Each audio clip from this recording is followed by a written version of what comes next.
전주 시내버스가 부분 파업에 들어갔습니다. 민노총 조합원들과 버스 회사 간 갈등의 골이 다시 불거졌습니다. 안철수 의원이 전북을 찾아 당이 위기에 빠졌다고 비판했습니다. 편협한 진보의 청산을 주장하는 등 문재인 대표와도 선을 그었습니다. 기금운용본부 이전에 대비해 전라북도가 금융산업 발전 로드맵을 제시했습니다. 특화펀드 조성과 전문인력 육성 등 과제도 많습니다. 여러분 안녕하십니까? 전북권 뉴스입니다. 오늘 퇴근길 불편하지 않으셨습니까? 전주 시내버스가 오늘 오후 부분 파업을 벌여 버스 30%가량이 멈춰섰습니다.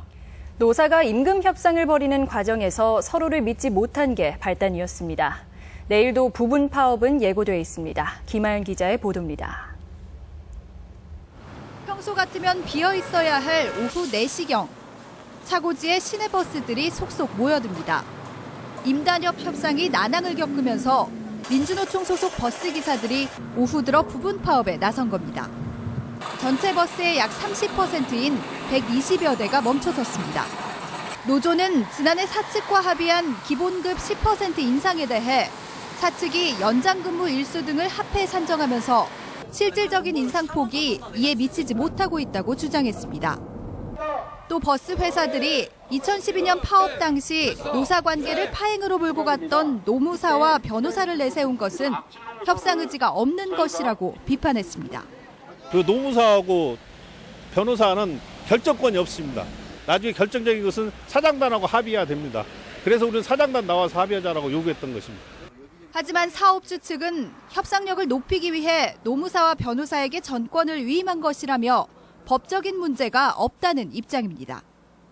전권을 위임한다고 거기에 다 해서 써졌기 때문에요.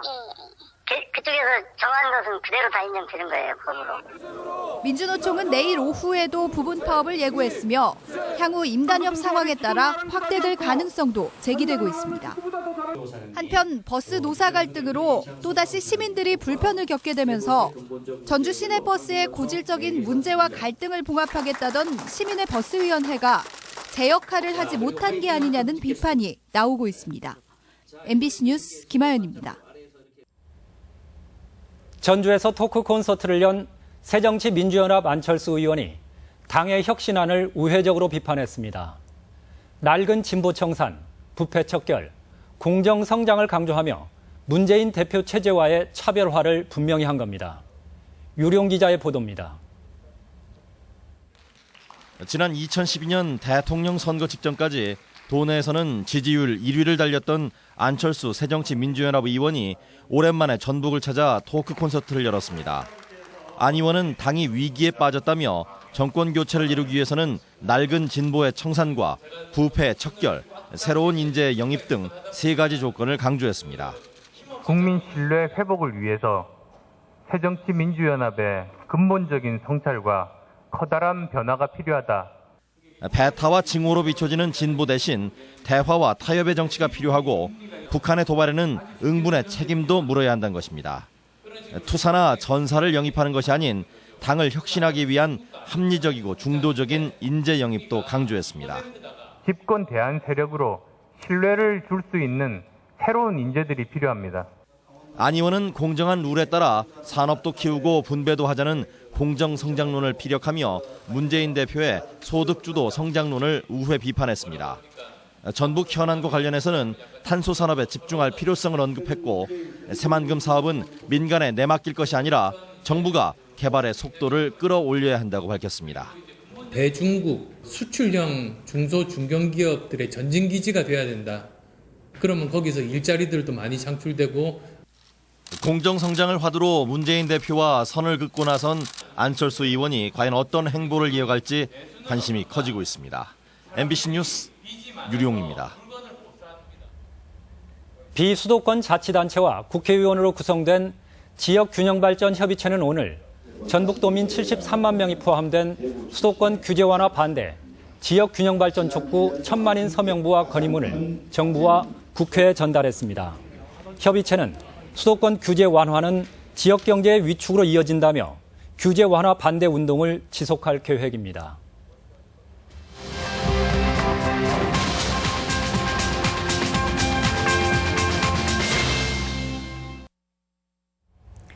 국민연금 기금운용본부가 전주로 오면 전북의 산업지형도 바꿀 수 있습니다.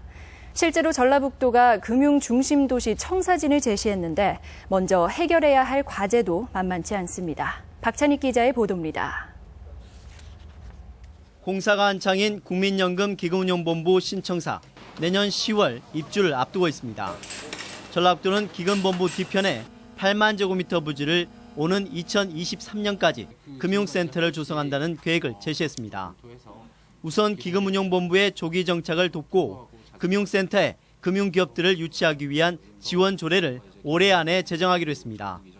탄소 산업 같은 지역의 주력 산업 특화 펀드를 조성하고 금융감독원 전주 지원에 승격도 추진합니다. 이와 함께 금융산업 전담 부서를 확대해 관련 일정을 지원하는 등 52개 과제를 단계적으로 진행한다는 계획입니다.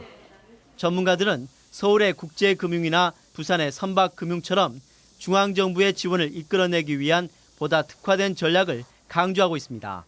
전라북도 같은 경우에는 농생명, 탄소나 그리고 연기금 특화된 그런 금융지역으로 이제 개발하려는 그런 로드맵을 가지고 있습니다. 특히 취약한 인적 자원을 육성하려면 전문대학 유치도 시급하다는 지적입니다. 500조 원을 관리하는 기금본부가 전북으로 이전할 경우 지역에 미치는 경제적 효과는 수천억 원. 서울, 부산에 이어 명실공히 제3의 금융허브로 발돋움할지 주목됩니다. MBC 뉴스 박찬익입니다. 코레일 전북본부가 체류형 전북관광을 활성화하기 위해 도내 5개 관광권역 관광상품을 판매합니다. 도내 KTX 연계 권역별 코스는 새만금권과 익산 백제문화권, 전주 전통문화권과 정읍 고창권, 남원 순창권이며 1박 2일 코스는 전주, 익산, 군산 권역과 정읍, 고창, 부안, 새만금 권역 등 2개 코스입니다. 전라북도 지방은 오늘 흐린 가운데 오후부터 비가 내리고 있습니다. 지금까지 군산 44mm를 최고로 부안 39.5mm, 전주 23.5mm 등이 내렸으며 비는 밤까지 5에서 20mm가 더 내리고 그치겠습니다. 전주기상지청은 내일 낮 최고 기온은 26도에서 28도의 분포를 보이고 대기 불안정으로 소나기가 내리는 곳이 있겠다고 예보했습니다. 벼농사의 골칫거리인 잡초 피가 먹을 수 있는 식용으로 개발됐다고 합니다. 재배가 간편한 데다 이모작까지도 가능해 농가 소득원으로 주목받고 있습니다. 임홍진 기자입니다.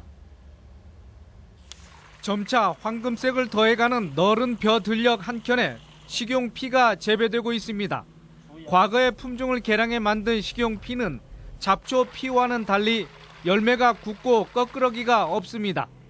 논에 직파한 지 2달이 지난 이 식용피는 황숙기에 접어들었으며 앞으로 열흘 후면 수확이 가능합니다.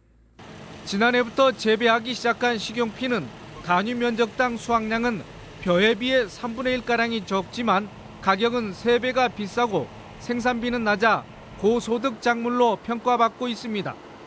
또한 물을 많이 필요로 하지 않는 데다 이기작도 가능해서 재배 희망 농가가 늘고 있습니다.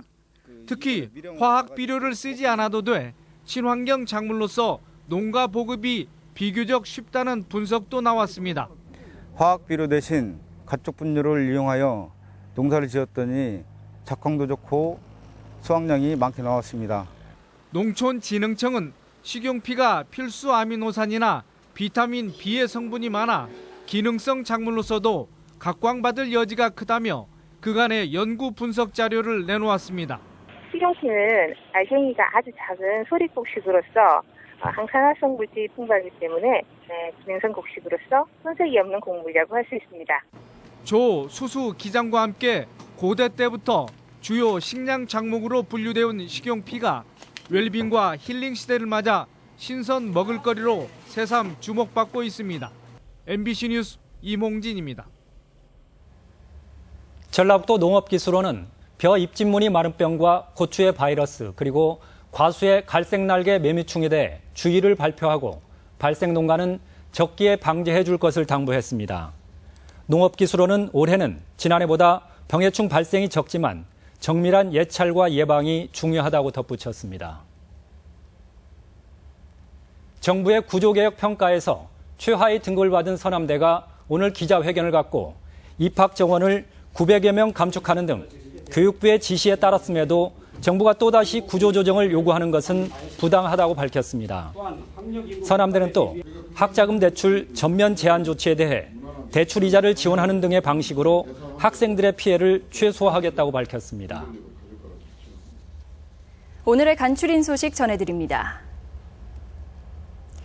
전라북도가 개학 직후 어린이 안전사고 발생에 대비해 각종 불법 행위 집중 단속을 실시합니다.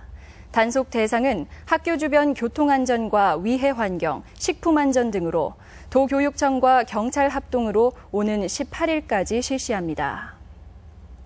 수능 출제기관에서 시행하는 마지막 전국 모의평가에 도내에서도 122개 교에서 2만여 명이 참가했습니다.